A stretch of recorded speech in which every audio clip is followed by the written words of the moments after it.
சிந்தனையாளர்களே, அறிஞர் பெருமக்களே, இறைவனே தானாக உணர்ந்து அந்த இன்ப வெள்ளத்தில் திளைத்திருக்கும் பிரம்மஞானியர்களே, உங்கள் அனைவருக்கும் எனது வாழ்த்துக்கள், எனது மகிழ்ச்சியை தெரிவித்துக் கொள்கிறேன். இன்று நீங்கள் அனைவரும் இங்கு ஒன்று கூடியிருப்பது. அன்பர்களே, ஞானம் என்பது தனியாக இப்பொழுதுதான் வந்தது என்று சொல்வதற்கில்லை. இறைநிலை தோன்றியதே அதே உண்மைதான். இதுவரையில் உணராதவர்கள் இப்ப உணர்ந்து கொள்றோம், அவ்வளவுதான். அதுக்கு முன்ன இருந்ததுதான். அது ஏனென்றா வந்த வழியில் எல்லாம் இதை நினைத்து தெரிந்து கொண்டு இருக்க முடியாதா என்று பார்த்தா முடியாது. காரணம், இறைநிலையில இருந்து இறை துகள் என்று தோன்றி அவை இணைந்து விண் என்றதாக மாறி விண் கூட்டங்களில் உள்ள அழுத்த வேறுபாடு பஞ்சபூதங்களாகி அவை கலந்து உறவாகி அண்டங்கள் பலவாகி அவற்றில் ஒன்றுதான் உலகம். இந்த உலகிலே ஓரறிவு முதல் கொண்டு 6 அறிவு வரையில உயிரினம் உயர்ந்து உள்ளது. அப்போ அந்தந்த அறிவு நிலைக்கு ஏற்பத்தானே விளக்கம் உண்டாகும். அன்றே இருந்ததுதான். ஆனால் விளக்கம் படிப்படியாகத்தான் உருவ வேறுபாடுகளுக்கு தக்கவாறு, மூளையின் அலை சூழலுக்கு தக்கவாறு விளங்கி வருகிறது. மனித மனம் பிரபஞ்ச ரகசியங்கள் அனைத்தையும் உணர வல்லது. ஏனென்றால் அதுல இருக்கக்கூடிய சுழல் விரைவு 40 வரையில, ஒரு செகண்டுக்கு 40 வரையில போகும். 40 வரையில இந்த ஜீவகாந்த சக்தியானது அலையாக சுழன்று வரும்போது பேரியக்க மண்டலம் முழுமையும் எங்கும் எல்லா இடத்திலையும் உள்ள எந்த பொருளையும் பற்றி ஊடுருவி உணர்ந்து கொள்ளத்தக்க அதை பாய்ம பொருள் என்று சொல்றோம். ஆங்கிலத்துல ஃப்ளூயிடுன்னு சொல்றாங்க இல்லையா? ஃப்ளூயிடுன்னா திரவம் என்று எண்ணிடக்கூடாது. அது தமிழ்ல அதுக்கு தக்க வார்த்தை இல்லை. இருந்தாலும் அதற்காக நாம் எல்லோரும் உணர்ந்து கொள்வதற்கு ஏற்றவாறு ஒரு வார்த்தைய ஏற்படுத்தியிருக்க. பாய்ம பொருள். பாய்ம பொருள் என்பதும் ஃப்ளூயிட் என்ற ஆங்கிலத்துல அல்லது விஞ்ஞானத்துல சொல்றதும் ஒன்றுதான். ஆனா பாய்ம பொருளுக்கு 2 வித ஆற்றல் உள்ளன. ஒன்று பெனிட்ரேட்டிவ், ஊடுருவி பாயத்தக்கது. எந்த பொருளிலேயும் சுத்த வெளி இருக்கிறது, அது பாய முடியாத இடம் இருக்கிறதா? அதே போல எந்த பொருளும் தனக்குள்ளாக ஊடுருவி போகும்போது தடையற்றதாக இருக்கிறது. அது பெர்மியேட்டிபிலிட்டி என்று சொல்வார்கள். ஊடுருவி பாயத்தக்கது ஒண்ணு, மற்றதெல்லாம் தன்னிலே ஊடுருவி விடும் ஆற்றல் ஒன்று. இந்த 2 ஆற்றல்களையும் ஒருங்கே உள்ளதுதான் பாய்ம பொருள். இந்த பாய்ம பொருள் எல்லாம் கெட்டியாக இருக்க முடியுமா? அதான் இல்லை. கெட்டியாக இருந்தாலும் இல்லையே, எல்லை கட்டி தடுத்து நிறுத்திடும். இப்போ அந்த பாய்ம பொருளுக்கு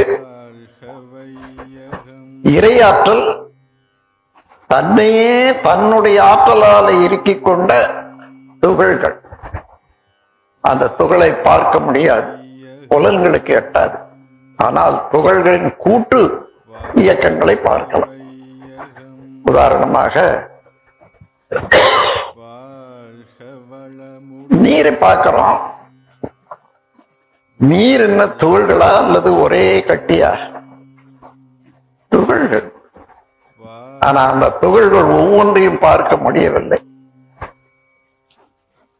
விஞ்ஞானிகள் கூறுகின்றார்கள், ஹைட்ரோஜன் என்று நுண்ணலை இயக்கமாக உணர்கிறோம்.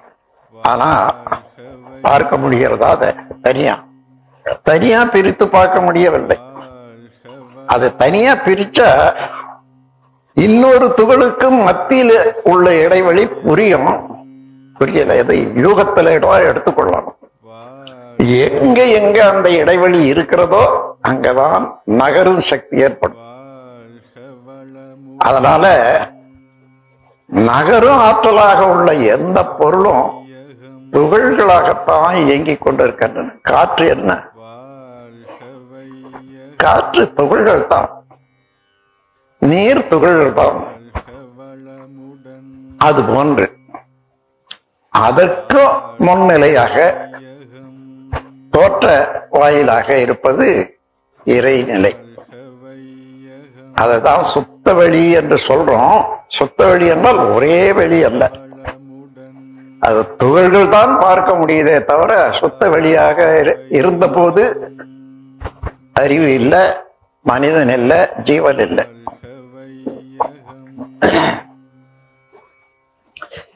அன்பர்களே, இறைநிலையில இருந்து இன்று வரையில, மனிதனான வரையில எந்த நிகழ்ச்சி சரித்திரமாக எடுக்கிறோமோ அதைத்தான் பரிணாமம் என்று சொல்றோம். இறை முதலாக எந்த தோற்றங்களுக்கும் எவ்வுருவெனும் பரம் முதலாய் அவ்வுரு வரையில் வந்த கதை செவ்விய சிறு சொல் பரிணாமம். எவ்வுருவெனும் எந்த உருவம் எடுத்தாலும் சரி, எவ்வுருவெனும் பரம் முதலாக அவ்வுரு வரையில் வந்த கதை செவ்விய சிறு சொல் பரிணாமம். அப்போ ஒன்று இறைவழி, ஆதி, பரநிலை. அதுல இருந்து வந்த இயக்க விளைவுகள் எல்லாம் தொடர்ந்த ஒரு ஞானம்தான் பரிணாமம். இந்த பரிணாமத்தை விஞ்ஞானிகளும் ஓரளவு உணர்ந்தாங்க, மெஞ்ஞானிகளும் உணர்ந்தாங்க. ஆனா இரண்டு பேருக்கும் தெரிந்த போதிலும் கூட அதை விளக்குவதற்கு வழி இல்லை. அதை வெவ்வேறு வார்த்தைகளால விஞ்ஞானிகள் எல்லாம் அதை ஈதீரியல் பார்ட்டிகள் என்று சொல்லிட்டாங்க. விஞ்ஞானிகள் பரமாணு என்று சொன்னார்கள். அணு என்று ஒன்று சொன்னாங்க. அணுக்கு மூலமாக அணுக்களை உற்பத்தி செய்யக்கூடிய ஒரு தொகுப்பு. அதைத்தான் பரமாணு என்று சொன்னார்கள். அதைதான் நான் இப்பொழுது இறைத்துகள் என்று சொல்றேன். பரமாணு என்பதும் இறை நிலையிலிருந்து துண்டுபட்டது தானே. அதனால அதை சுற்றி இறை நிலை எப்பொழுதும் இயக்கிக் கொண்டே இருக்க அதற்கு சுழற்சி ஏற்படுகிறது. அங்கேயே எந்த பொருள் சுழன்றாலும் காந்தம் என்ற அலை வந்துவிடும். ஏன்னா இறைநிலையும் அந்த பொருள் சுழற்சியும் சேர்ந்துதான் அந்த சுழற்சி இருக்கும். அதனால எந்த இடத்துல சுழற்சி உண்டோ அந்த சுழற்சியினால உற்பத்தி ஆகக்கூடிய ஒரு சொல் காந்தம். அப்ப காம்பு எங்க உற்பத்தி ஆச்சுன்னு சொன்னா இறைத்துகள்லயே உற்பத்தி ஆயிடுது. ஆனா காந்தத்துக்கு தள்ளும் வேகம் ஒன்று உண்டு. இருக்கு ஆற்றல் இறைநிலை. அந்த சுழற்சியினால ஏற்படக்கூடிய அலைநிலை தள்ளும் வேகம். இந்த இரண்டும் கூடியதுதான் காந்தம். இப்பொழுது அந்த இறை துகள்கள் இறைநிலையாகவே இருக்கக்கூடிய இறை துகள்கள் மீண்டும் தன்னாற்றல், தன்னுடைய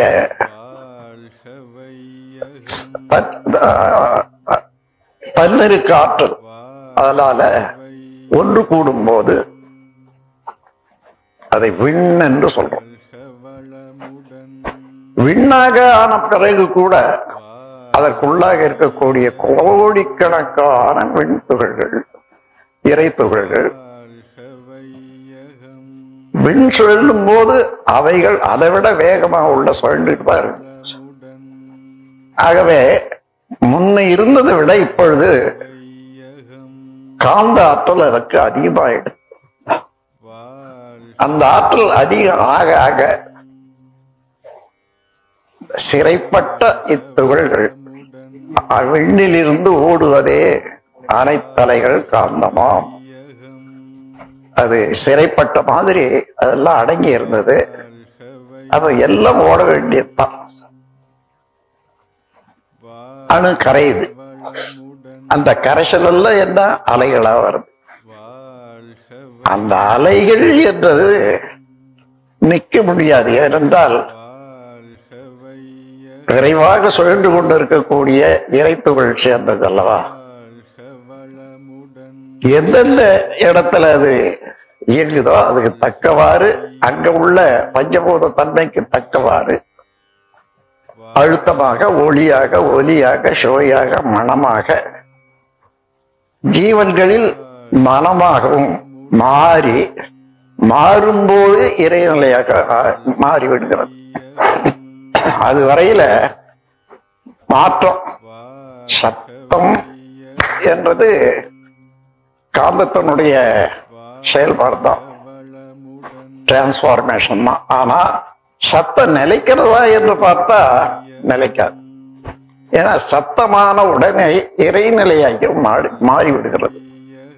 அம்மாதிரி இந்த பஞ்ச தன்மாத்திரைகளும் எந்த இடத்துல காந்த சக்தி தன்மாற்றம் அடைகிறதோ அந்த இடத்திலேயே இறைநிலையாக மாறிவிடும். அதனால்தான் ஒளி, ஒலி, சுவை, மனம் இவைகளுக்கெல்லாம் நீடித்த இருப்பு கிடையாது. அதே போல்தான் மனமும். ஒரு எண்ணம் என்றன்னு சொன்னா எண்ணிய உடனே அது மாறிடும். மீண்டும் கொஞ்ச நேரம் திருப்பி அதே எண்ணம் வருதுன்னா மறுபடியும் எண்றோம். அதான் தொடர்ந்து எண்றோம். இந்த மாதிரி இந்த பிரபஞ்சத்துல ஒரு ஏமாற்று வித்தையே நடந்துகிட்டு வருது இயற்கையில. என்னன்னா இந்த ஒளியும் ஒலியும் ஓடுகிறதே அதுக்கு நேரம் இருக்கிறது என்று வச்சுங்க, அது அடியோட தப்பு. அது ஓடுறதே இல்லை. ஒவ்வொரு பரமாணுவும் ஒளியான உடனே இறைநிலையாகி விடுகிறது. இந்த கூற்ற சாதாரண அணுக்களுடைய இயக்கத்திலேயே கவனிக்கலாம். இன்னும் அந்த இடத்துக்கு விஞ்ஞானம் வந்து சேரலன்னு நினைக்கிறேன். என்னன்னா ஆனா அவங்க குறிப்பிட்டிருக்காங்க, எலக்ட்ரான் அதாவது மின் ஆற்றல் சுழற்சி விரைவு அதிகமாக இருக்கிற போது, அணு ஆன பிறகு சுழற்சி விரைவு அதிகமாக இருக்கிறது, அது அங்க மின் ஆற்றல் அதிகமான ஆற்றலை வெளியிடுது. அதற்கு மேலும் இன்னும் இயங்குகிறது என்று வச்சுக்க, குறையுது. சில அணுக்கள் வெளியேறி போகுது. அந்த குறைந்த அளவுல சுமார் 75% இருக்கிறதாக வச்சுக்க. இப்ப அதை புரோட்டான் என்ற வார்த்தையை சொல்றாங்க. எலக்ட்ரான் என்ற போது பள்ளு சக்தி அதிகமாக இருக்கிறது, காந்த சக்தி அதிகமாக இருக்கிறது என்றதும் அதன் பிறகு அதுக்கு குறையுது புரோட்டான். அதன் பிறகு இன்னும் குறையுதுன்னு வச்சுக்கோ, 50% வந்துட்டு தன்னுடைய இயக்கத்துக்கே போதுமானது சரியா போகுது. இன்னொன்று தள்ளி நிறுத்த முடியாத அந்த அணுக்கள்ல இருந்து வரக்கூடிய அலை தள்ளி நிறுத்த முடியாத வர்ற போது நியூட்ரான் சபம் இன்னும் அதுவும் அந்த வேகமும் குறைஞ்சு போச்சுன்னு வச்சுக்க, இறைவெளி. அப்போ ஒரே அணு என்றது 4 வயது அடையுது. எலக்ட்ரான், புரோட்டான், நியூட்ரான், இருள், அதாவது இறைநிலை. அதனாலதான் அந்த இறைநிலைக்கு வர்ற போது அதனுடைய ஆற்றல் இன்ன அளவுன்னு சொல்ல முடியாத அளவு. அதான் இப்போ அந்த மாதிரி வந்துட்டா அதுதான் இப்ப இன்னைக்கு அணுக்குண்டு தயார் பண்றாங்களே, அந்த நிலைக்கு வந்ததான் எல்லையற்ற ஆற்றல். அவ்வளவு ஆற்றல் அடங்கி இருக்கிறது அணுல. இப்ப அது கொஞ்சம் கொஞ்சமா குறைஞ்சி இறைநிலையாகவே மாறிவிடுகிறது. இது நீங்க எல்லாருமே மனதில் வைத்துக் கொள்ள வேண்டிய ஒரு விஞ்ஞானம். எலக்ட்ரான், புரோட்டான், நியூட்ரான், இருட்டு, அதாவது பிளாக் ஹோல். இப்பொழுது இந்த இறைத்துகளை பற்றிய விவரம் விஞ்ஞானத்திலேயோ அதிகமாக இல்லை, வேதாந்தத்திலேயோ அதிகமாக இல்லை. காரணம், புலன்களுக்கு எட்டாதது அது யூகத்துக்கு மாத்திரம்தான் கொடுத்தாங்களே தவிர அதை எடுத்து காட்ட முடியுது. விஞ்ஞானமும் எம்பைரிக்கல் இது வேணும், விட்னஸ். புலன்களால உணர முடியணும், அல்லது புலன்களை கொண்டு நுண்கருவியினாலேயாயிலும் உணர முடியணும். அதுதான் விஞ்ஞானத்துக்கு வரும். இறைத்துகளாகிய அந்த நுண்துகள் எந்த கருவிக்கும் எட்டாது. அதனால அதை யூகத்துல இருந்த போது விஞ்ஞானிகள் கூட அத தத்துவ ஞான அடிப்படையில ஈதீரியல் பார்ட்டிகள் சொன்னாங்க. ஈதர்ன்னு சொல்றாங்களே, அதுதான் ஒளி ஒலி இவைகள் எல்லாம் கடத்தி கொண்டு போகுது சொல்லுவாங்க. அதை பிற்காலத்துல வந்த விஞ்ஞானிகள் அதை பார்த்துடணும்னுட்டு கருவிகளை நுண்மையாக மாறி மாறி மாறி கொண்டு போனாங்க. முடியவே இல்லை, விட்டுட்டாங்க. முடியாத போது அது இல்லைன்னுட்டாங்க. அவ்வளவுதான். அது நாம ஒத்துக்க முடியுமா? இப்போ பகல்ல வானத்துல பாக்குறோம், நட்சத்திரங்கள் தெரியல, அதனால அங்க நட்சத்திரம் இல்லைன்னு சொல்லிட முடியுமா? வெட்ட வெளி சக்தி என்பது இல்லை. ஆனால் வேறு எந்த பொருள் வலிது பிரபஞ்சத்தில்? தொடப்பட்ட இரு பொருட்களுடைய தொட்டதா எண்ணம் அரூபம் யாது. அப்போ அதுவேதான் மனிதனிடத்துல உயிர்களிடத்துல மனமாகவும் அறிவாகவும் இயங்குகிறது. இந்த இடத்துல ஒரு சிக்கல், அதே நேரத்துல ஒரு ரகசியமான விளக்கம். மனமும் அறிவு, இறைநிலையும் உயிர்நிலையும், இவெல்லாம் அறிகிற இடம் எதுன்னு கேட்டா, நாம் கடல்ல போய் பார்க்கிறோம், எண்ணிறந்த அலைகள். ஆராய்ச்சிக்கு வாங்க. அலை என்பது என்ன? நீரின் அசைவு. நீர் தான் அது அசைகிற வரைக்கும், எது வரைக்கும் அப்படி எழுச்சி பெற்று இயங்குதோ அது வரைக்கும் அலை. மறுபடியும் அது குறைஞ்சு போச்சுன்னா அலை இல்லை, நிலை. நீரின் அசைவுதான் அலை என்று சொன்னா, அந்த அசைவை கழிச்சிட்டீங்க அறிவால. அப்ப என்ன இருக்குது மிச்சம்? நீர் மிச்சம். நீர் அழிச்சிடல. நீரின் அசைவுதான் ஆயிடுச்சுங்க, அது அசைவு போன நீராய் போச்சு. அப்போ அலையினுடைய உட்பொருள் என்ன? அதனால்தான் உண்மை என்று சொல்றோம். அலையினுடைய உட்பொருள் நீர்.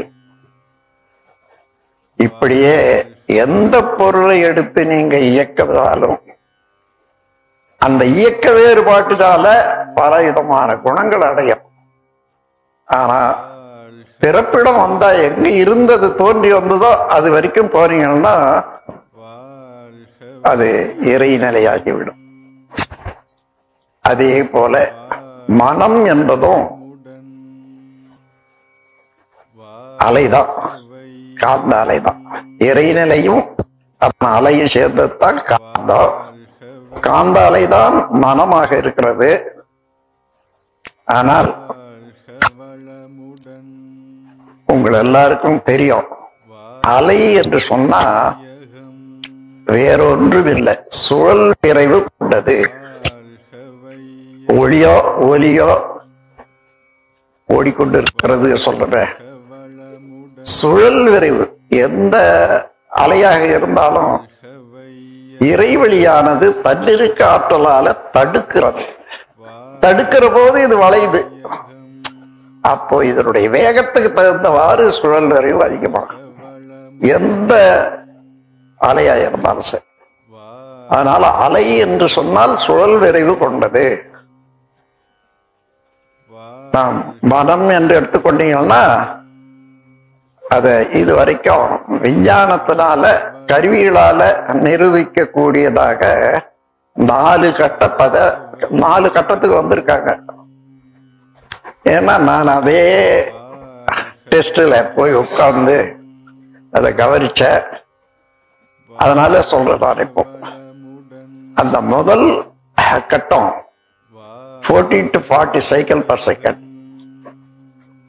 புலன்கள் மூலமாக இயங்கக்கூடிய காட்சிகள் அல்லது அனுபவங்கள் இவைகள்லாம் நினைக்கிற போது அந்த மன அலைச்சுழல் 14 இருந்து 40 வரையில தான் போகும்.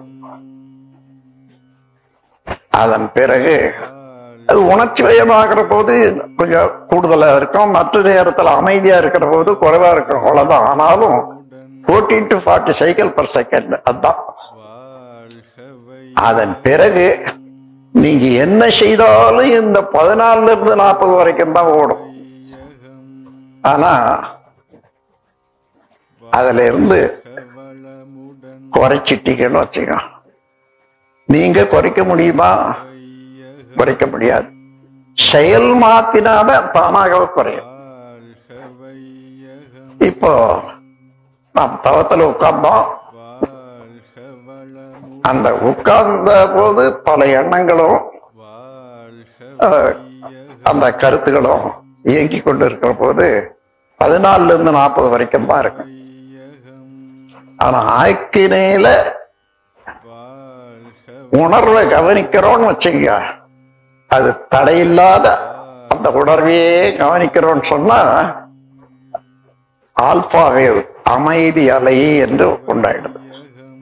8 இருந்து 13 வரையில ஒரு செகண்டுக்கு சுழலக்கூடியது அமைதி அலை. நாம் ஏதாயிலும் சிந்தனை செய்யும் போது முதல்ல இந்த அமைதி அலைக்கு வந்துதான் இன்னும் நுண்ணிய அலையா போகணும். ஒரு பெரிய ரகசியம் இருக்குது இங்கதான். 14 இருந்து 40 வரைக்கும் தானே நாம் செய்த செயலெல்லாம் இயங்கி கொண்டு இருக்கணும் தன்மையாக.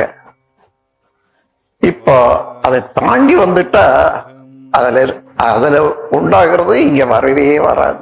அந்த எண்ணங்களோ அந்த காட்சிகளோ வரவே வராது. வந்ததுன்னா நீங்க அங்க இல்லைன்றது அர்த்தம்.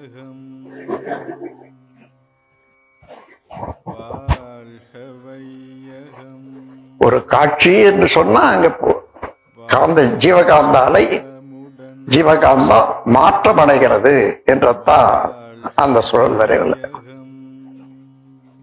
இந்த இடத்த எப்படி அலைச்சுழல் குறைந்தால் எண்ணங்கள் எல்லாம் அதுக்கு தகுந்தவாறு மாறிடும் பண்றதுக்கு ஒரு உதாரணம் சொல்றேன். நீங்க உங்கள ஒருத்தர் எடுத்துக்க, ஏதோ உட்கார்ந்துக்கிட்டு எழுதிட்டே இருக்கீங்க, ரொம்ப கூர்ந்த ஆராய்ச்சியோடு.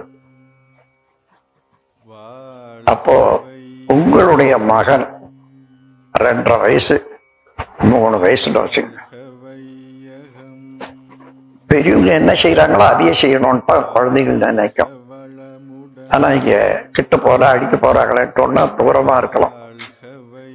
ஆனா பார்த்துட்டே இருக்குது, எப்போ அப்பா வந்து பேனா வைக்க போறாங்க நாம எடுத்து எழுதலாம். இது ஒரே எண்ணத்துல இருக்கான். அப்ப நீங்க பார்த்தீங்க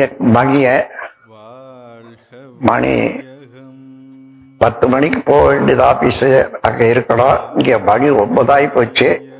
இப்பொழுது நிறுத்தினாதான் நாம அங்க போக முடியும், சாப்பிடலாம், இதுக்கெல்லாம் நேரம் இருக்குது சொல்லி நிறுத்திட்டீங்க. நிறுத்திட்ட உடனே பேராவை மூடி சுழட்டி வச்சு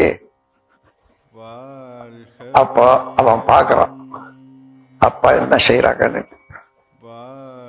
பேனாவை திருவுறது, எடுக்கிறது, வைக்கிறது. சரி, இவன்கிட்ட இந்த பேனா போனா என்ன ஆகுன்றது உங்களுக்கு நல்லா தெரியும். இவன் கைக்கு எட்டாத இடமா வைக்கணும்னுட்டு கூர்ந்து நோக்கி பாக்குறீங்க, பீரு மேல கொண்டு வச்சுட்டீங்க. இப்ப ரொம்ப நுண்ணலைக்கு வந்துடுது. 14 to 40 சைக்கிள்ல ரொம்ப நுண்ணலைக்கு வந்துடுது. அப்புறம் வச்சுட்டு நீங்க குளிச்சுட்டு சாப்பிட்டுட்டு கிளம்புறீங்க. அப்போ கிளம்புற போது ஆபீஸுக்கு போகணுமே, பேனா எங்க நினைவே வரல. பேனா எங்க வச்சோன்னா எனக்கு தெரியல. காரணம் அந்த ஃப்ரீக்வன்சி மாறி போச்சு.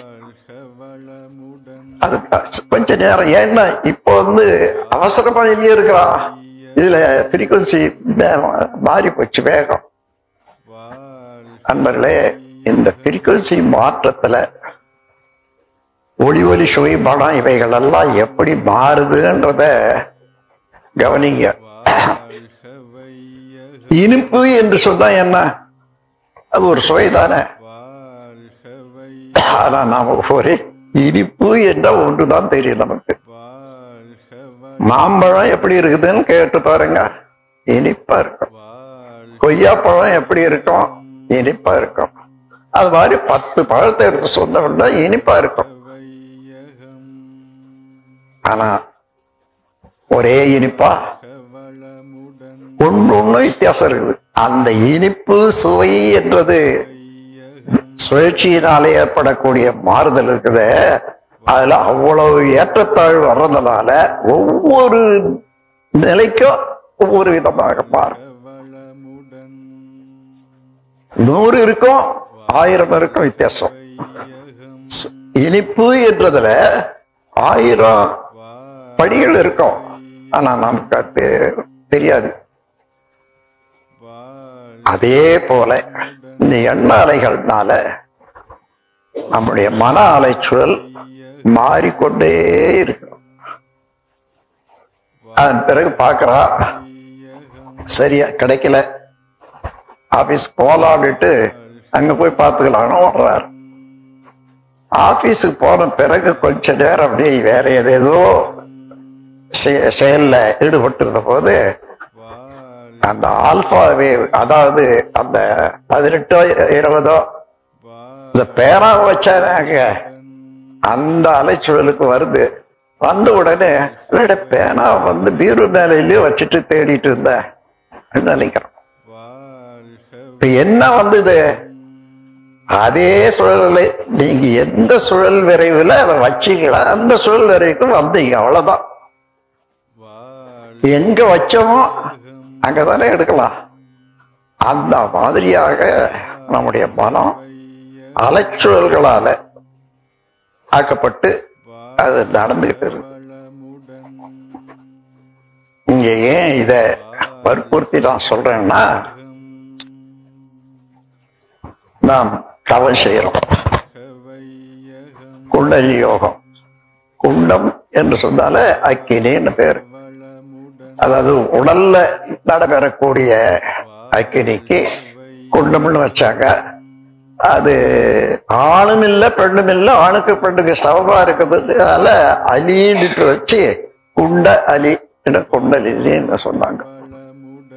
இப்போ அது அலையாக இருக்கிறது மனம், அந்த அலைக்கு உட்பொருளாக இருக்கிறது குண்டம், அக்கினி, காந்தம்.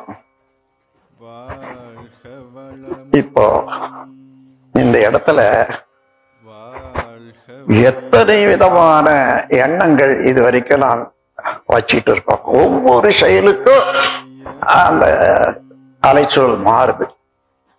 அலைச்சூழல் மாறுற போது நம்முடைய மன அலைக்கு அதுக்கு தக்க குணம் ஏற்படும். ஏதோ ஒருத்த கேட்டோம், அருமையான சொற்பொழிவு, அப்போ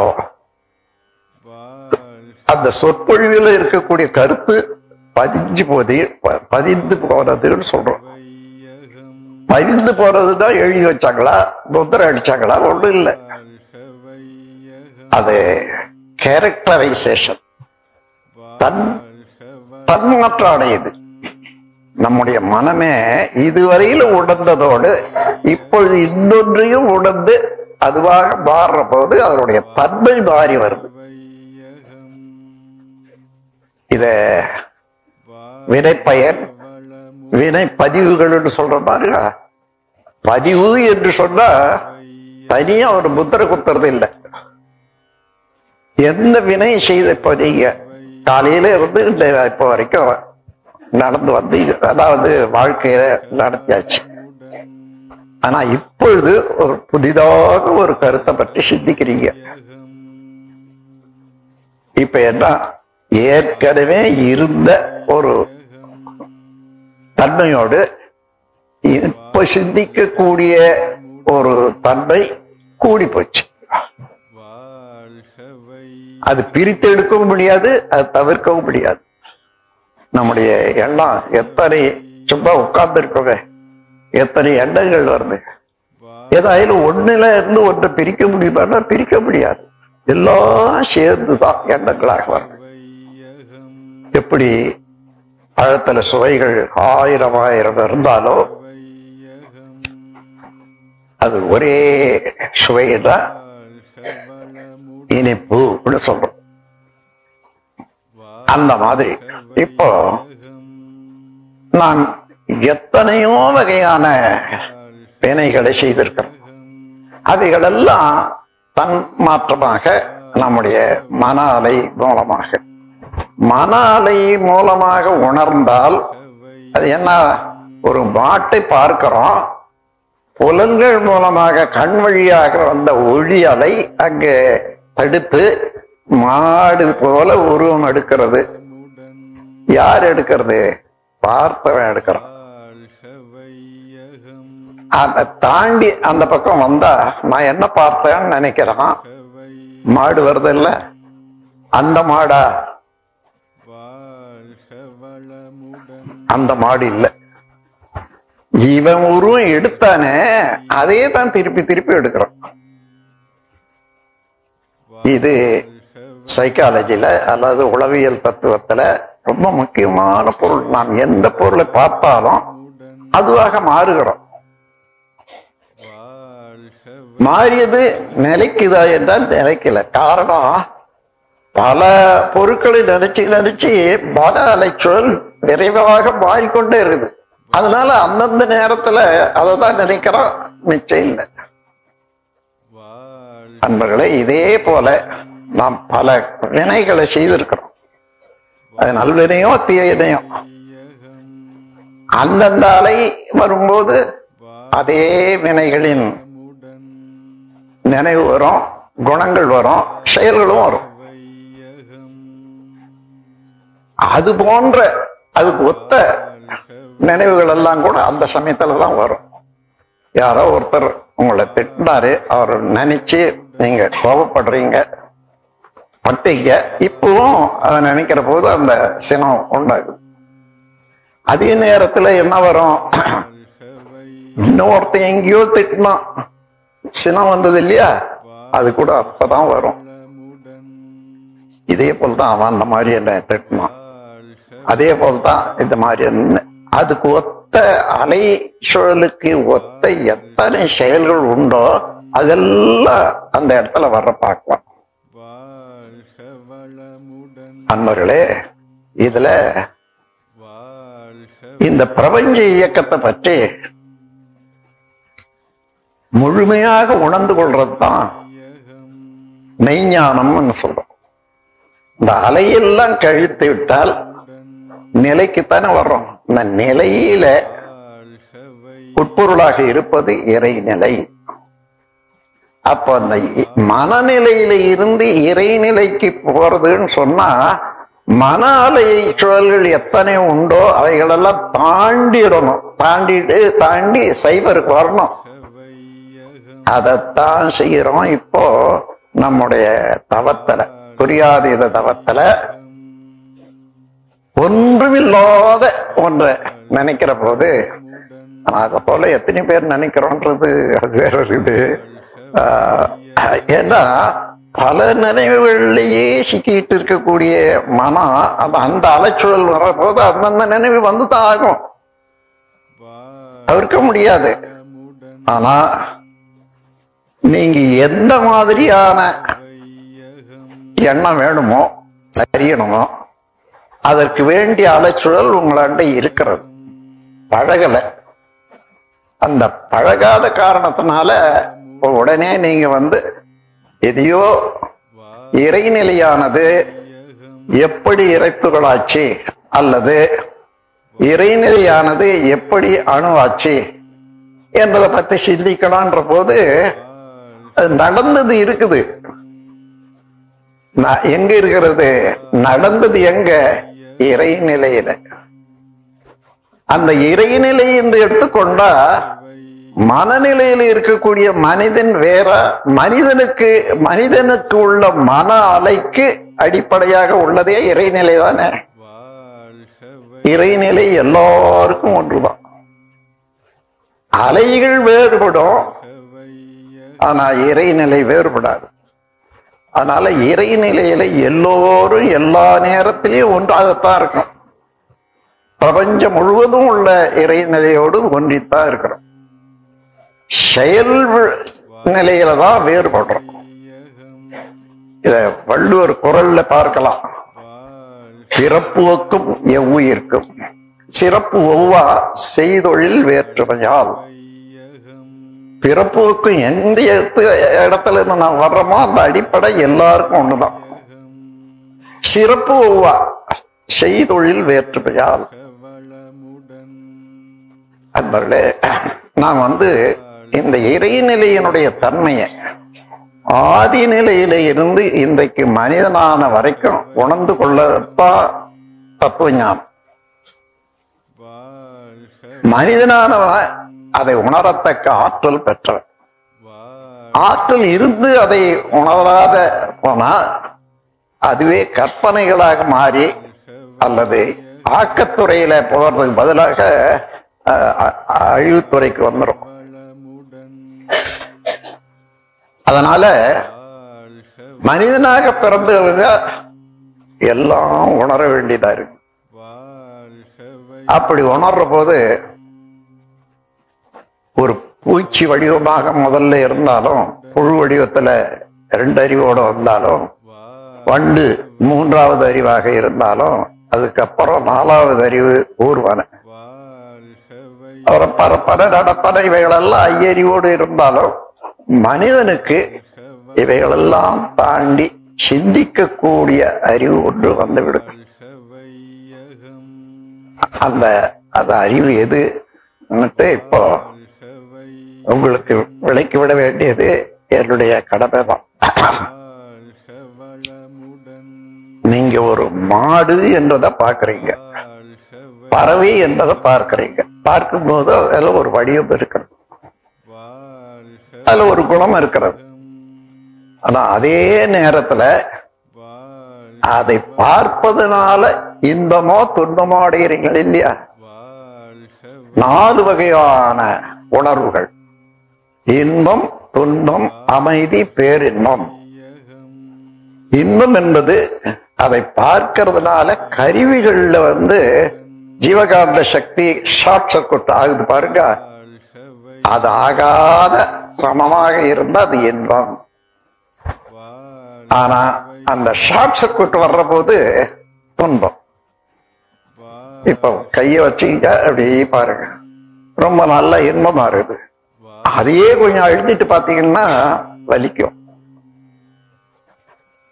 அதாவது அங்க ஓடிக்கொண்டே இருக்கக்கூடிய ஜீவகாந்த சக்தியை தடை செய்யறோம். அந்த தடையினால அது அதிகமாகுது. அந்த இடம் தாங்க முடியல, ஷார்ட் சர்க்யூட் வருது, துன்பம்.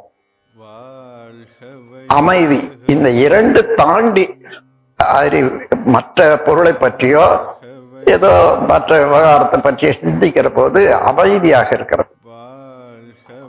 அதன் பிறகு எக்ஸ்டசி, இறைநிலையே உணர்ந்து கொண்டாதான் அதை எக்ஸ்டசின்னு சொல்றோம். பேரின்பம், மற்ற இன்பமெல்லாம் கொஞ்ச நேரம் இன்பமா இருக்கும். இந்த கொஞ்சம் ஏற ஏற ஏறாது இருக்காது, கொஞ்சம் ஏறிட்டு தான் இருக்கும், அப்புறம் துன்பமா மாறிடும். இன்பத்தில் அளவு முறை மீறும் போது ஏற்படும் ஓர் துன்பமாக, அந்த அளவு முறை மீறும் போது மாறும்போது துன்பமாக மாறிடும். இப்போ இந்த இடத்துல இன்ப துன்பம் உணர்வாக பெறக்கூடிய தனியா தானே இருக்குது. புலன்கள் மூலமாக உணர்ந்து மாடு அல்லது ஆடு அல்லது பறவை, அதை பார்த்த போது ஏற்படக்கூடிய ஒரு மகிழ்ச்சி, அமைதி, இன்பம், துன்பம், இதுதான் 6வது அறிவு. எல்லா புலன்கள் அறிவோடு 6வது அறிவு தொடர்ந்துதான் வருது. ஆனா அங்க தெரியல. இப்ப நான் பிரிச்சு பார்க்க முடியும். எந்த பொருளை பார்த்தாலும் அதுவாக ஆகிறீங்க. ஆனா அதுவாக ஆகிற போது அதனுடைய தன்மையினால ஏற்படக்கூடிய விளைவுகள், மனதுக்கு பதிவுகள், தன்மைகள், அதுதான் இப்ப 6வது அறிவு. இப்போ சாதாரண நிலையில இருந்து 6வது அறிவுக்கு போகணும்னா எல்லா அலைகளையும் தாண்டி அது கடைசி வரையில போகலாம். 14 to 40 சைக்கிள் பெர் செகண்ட் சொல்றது 14ல இருந்து இருக்குது இல்லையா? அதுல 13 வரையில, 1ல இருந்து 13 வரையில வந்தா அப்படியே படிப்படியாக இறைநிலைக்கு வந்து விடலாம். இது பழகித்தானே வரணும். சரி, நான் இறைநிலையானது எப்படி பறவையாச்சின்னு தெரிஞ்சுக்கணும்னுட்டு நினைச்சீங்கன்னா நேரடியாக வராது. வழி வழியாக பழகி கொண்ட பிறகுதான் அங்க பதிவுள்ள நிக்க முடியும். அப்போ உங்களாண்ட இருக்குது. ஆனா இந்த பறவையை எப்படி ஆச்சுன்றத தெரிஞ்சுக்கிறதுக்கு வேண்டியது அலைச்சுழல் என்ன என்றத நீங்க தெரிஞ்சுக்க முடியுமா? தெரிஞ்சுக்க முடியாது. அதனால என்ன பண்றோம், நம்ம தவத்துல 1 முதல் 13 வரையில நாம 13ல இருந்து 1க்கு இறங்கி வர்றதுக்கு படிப்படியாக தவம் செய்யறோம். தவம் செய்து பழகி கொள்றோம். ஆக்கினையில இருக்கிற வரைக்கும் 14 to 40 சைக்கிள் தான் வரும். துரியம் போனால அமைதி அலை வந்துடு. அப்போ அமைதி அலை என்றது எண்ணங்கள் அதிகமா வராது. உள்ள எது உள்ளதோ அது மாத்திரம்தான் அதுவாக மாறி விடுகிறோம். அதன் பிறகு இன்னும் புரியாதீத நிலை என்று சொல்லக்கூடிய இயக்கமற்ற பொருளற்ற ஒரு நிலை வர்ற போது சைபர் அலையெல்லாம் நீங்களா தான் வரும். இதற்கு படிப்படியாக பழகி வச்சுக்கிறோம். அந்த படிப்படியாக பழகி வச்சிருப்பதனால இப்போ எப்படி பறவையாச்சு என்றதுக்கு 13 சொல் வேண்டியதுன்னு வச்சுக்க. நீங்க தேடி எடுக்க முடியாது. ஏற்கனவே பயிற்சி இருக்கிறதுனால மனதுக்கு அந்த விஷயத்தை நெருக்கிற போது அதுக்கு எத்தனை மன அலைச்சல் வேணுமோ அது தானாகவே அட்யூன்மெண்ட் அது வந்துடுது.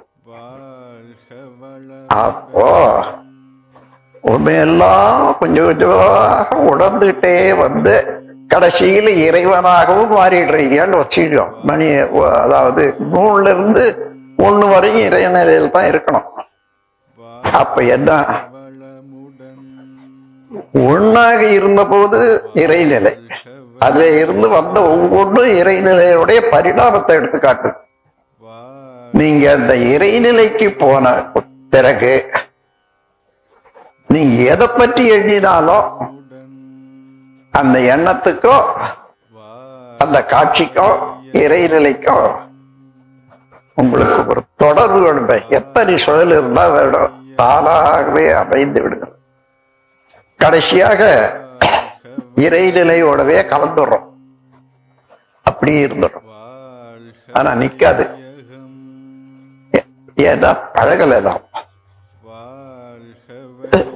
அப்படி பழகிறதுக்கு அதுக்கு சில பயிற்சிகள் எல்லாம் செய்து பார்த்திருக்காங்க சித்தர்கள். ஆனா அங்கேயும் நிக்கிறது இல்லை. ஒண்ணு தூங்கிடுறான், இல்லைன்னா நிக்காத அலைஞ்சுக்கிட்டு தான் இருக்கான். நின்று போச்சுன்னு வச்சுக்க, தூக்கம் ஒண்ணுமே இல்லை. அத கோபம் என்று சொல்றத அந்த ஸ்டேட்டுக்கு வந்துடுது. விழிப்பு நிலையில கோபாவுக்கு வர்றது தவம், புரியாதது தவம். தானாகவே நோயுற்ற போது கோபம் அந்த நிலைக்கு வந்தா அது கோபம், அரிதுயல் என்று சொல்வார்கள். அந்த மாதிரி நாம் ஏன் தவம் செய்யறோம், தவத்தினால எந்த பயன் என்று கேட்டா, எல்லா ஃப்ரீக்வன்சிக்கும் பழகி வச்சுக்கொள்றோம். அப்படி பழகி வச்சுக்கொண்டா எதை பற்றி எண்ணி அறியணும்னு நினைக்கிறோமோ அது தானாகவே அந்த அட்யூன்மெண்ட் வந்துடும். அதனால அறிவு மேம்பட்டு அது எப்படி வரும் கேக்குறீங்களா? நீங்களே ஒரு காரியத்துல ஈடுபட்டீங்க, இன்னைக்கு நினைச்சு பாக்குறீங்க, நேற்று அந்த மாதிரி இருந்தது என்ன தெரியுது இல்ல காட்சி. அதே போல நீங்க இந்த அலைநிலையெல்லாம் தாண்டி இறைநிலையில இருக்கிற போது நேற்று என்ன நடந்ததோ அதே போல அது 1ஆ இருந்த போது, 3ஆ இருந்த போது, 4ஆ இருந்த போது, 5ஆ இருந்த போது என்னென்ன நிகழ்ந்ததோ அதுவே அதுவாகும். அதுவானால் அதுவே சொல்லும். அதுவாகணும். அதுவாகிறதுக்கு ஏற்பட்ட முயற்சி தான் நம்முடைய துரியாதீத தவம். சாதாரணமான தவம் அல்ல இது. யாரும் சைவ சித்தாந்த நூல்கள்ல யாராலையும் அதை விளக்க முடியல. வைணவர்கள் அவர்கள் உணர்ந்து விளக்கி இருக்காங்க. நன்றாய் ஞானம் கடந்து போய் நல்லிந்திரியங்களால் ஈர்த்து ஒன்றாய் கிடந்த அரும்பெரும் பாழ் உழைப்பிலனை உணர்ந்து உணர்ந்து சென்றாங்க இன்ப துன்பங்கள் செற்று களைத்து பசையற்றால் அன்றே அப்போதே வீடு, அதுவே வீடு வீடாம். வீட்டை பத்தி சொல்லியிருக்காங்க. அத அந்த நிலையை பற்றி சொல்லும் போது இன்னொரு கவியில, ஆழ்ந்து அகன்று ஓங்கி உயர்ந்த முடிவில் பெரும் பாழையோ, அந்த வார்த்தைகளை பாருங்க. ஆழ்ந்து அகன்று ஓங்கி உயர்ந்த முடிவில் பெரும் பாழையோ, அதுவே இப்படி வந்ததுன்னுட்டு பின்னால சொல்றாங்க. ஆகையினால சாதாரண மற்றவங்களை விட வைணவர்கள் எல்லாம் இன்னும் ஒரு படி போய் முடிவான விளக்கத்தை சொல்றாங்க. இன்னும் ஒரு கவி தெருவுல பாடிக்கிட்டே போவாங்க. அதாவது நான் நாடினேன் ஓடினேன் ஓடி உய்வதோர் பொருளால் உணர்வேனும் பெரும் பதம் தெரிந்து. அந்த கவியை நீங்க பாத்தீங்கன்னா, வாடினேன் வாடி வருந்தினேன் மனத்தால் பெருந்துயரிடும் பையில் பிறந்து, பையில் கருப்பையில பெருந்துயரிடும் பையில் பிறந்து ஓடினேன் ஓடி உய்வதோர் பொருளால் உணர்வெனும் பெரும்பதம் தெரிந்து, அந்த உணர்வு தெரிந்த பிறகு நாடினேன் நாடி நான் கண்டு கொண்டேன் நாராயணாவென்று நாமம். என்ன நாமம்னா வெள்ளையார் என்று கோடு போட்டு மத்தியில செவப்பு போட்டதுதான் நாமம்னு நாம நினைக்கிறோம்ல, அப்படி இல்லை. நாம் அம், அம்னா பிரணவம், காந்த சக்தி. ஆகவே அந்த நாராயணம், நாராயணம் என்றது எந்த தோற்றத்துக்கு அடிப்படையாகிறது? ஹைட்ரோஜன், 2 அணுக்கள், அது சேர்ந்துதான் மற்றதெல்லாம் உண்டாச்சு உலக தோற்றங்கள். அதனால எல்லாமே நீரில் இருந்துதான் வந்ததுன்னு சொல்லுவாங்க. நாராயணா என்ற நாமம். நாடினேன் நாடி நான் கண்டு கொண்டேன். நாம் அம், நாராயணா என்று சொல்லக்கூடியது நாம் அம், அதைத்தான் நாம் தெரிஞ்சு கொண்டேன். அன்பர்களே, எல்லா தத்துவ ஞானிகளும் எல்லா மதவாதிகளும் எந்த உண்மையை உணர்ந்தார்களோ அதேதான் இப்ப நாம உணர்ந்து கொண்டிருக்கிறோம். இதை மற்றவர்களும் உணர வேண்டும் என்பதற்காக நீங்கள் எல்லாம் மற்ற பயிற்சி எல்லாம் எடுத்திருக்கிறது அந்த பாதையை கொண்டு போறதுக்கு தான். முதல்லயே அந்த பாதை வந்துடுறது இல்லை, படிப்படியாக போக போகத்தான். இப்போ நீங்க பேராசிரியர் என்ற இடத்துல வந்திருக்கீங்க. பேராசிரியர் என்று சொன்ன சாதாரணமான வார்த்தை அல்ல, உலக குரு. உலக மக்களுக்கெல்லாம் உண்மையை உணர்த்தக்கூடிய குருவா இருக்கக்கூடியவர் தான் பேராசிரியர்கள். இந்த பேராசிரியர்கள் கூடிய இந்த பெரு கூட்டம் பார்க்கும் போது எப்படி இருக்கும்? சரியா கவனிச்சு பாருங்க.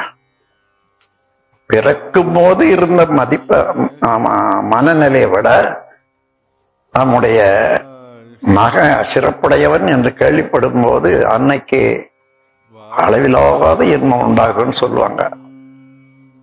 அதுபோல நீங்கள் எல்லாம் சேர்ந்த போது இருந்த ஒரு இவ்வளவு பேர் சேர்ந்தாங்க நம் மன்றத்துல பழகிட்டு வர்றாங்கன்ற போது ஒரு மகிழ்ச்சி தான் பிறப்புது. ஆனா இப்போ நீங்க அடைந்திருக்கிறது, இனி செய்ய போறது, நீங்க துணிந்து வந்திருக்கிறது, இதெல்லாம் நினைக்கிற போது இத்தனை பேர் தேவைதான், இன்னும் தேவைதான். நீங்க ஒவ்வொருவரும் இந்த மாதிரி 400 பேர் உற்பத்தி பண்ணணும். அந்த ஆற்றல் இருக்கிறது, சும்மா விடாதேதான், வேற வேற அது பரவித்தான் ஆகும். ஆகையினால இந்த நல்ல கூட்டத்தை நாம் பார்க்கும்போது அந்த இடத்தை நாடி உலகம் சென்று கொண்டிருக்கிறது. அந்த உலகத்துக்கு வழிகாட்டியாக நீங்கள் எல்லாம் தயார் பண்ணி கொண்டு சேவையை செய்யறதுக்கு சரியா தகுதியாக இருக்கிறீங்க, தயாராக இருக்கிறீங்க என்று எடுத்துக்காட்டி என்னுடைய உரையை நிறைவு செய்கிறேன். வாழ்க வளமுடன்.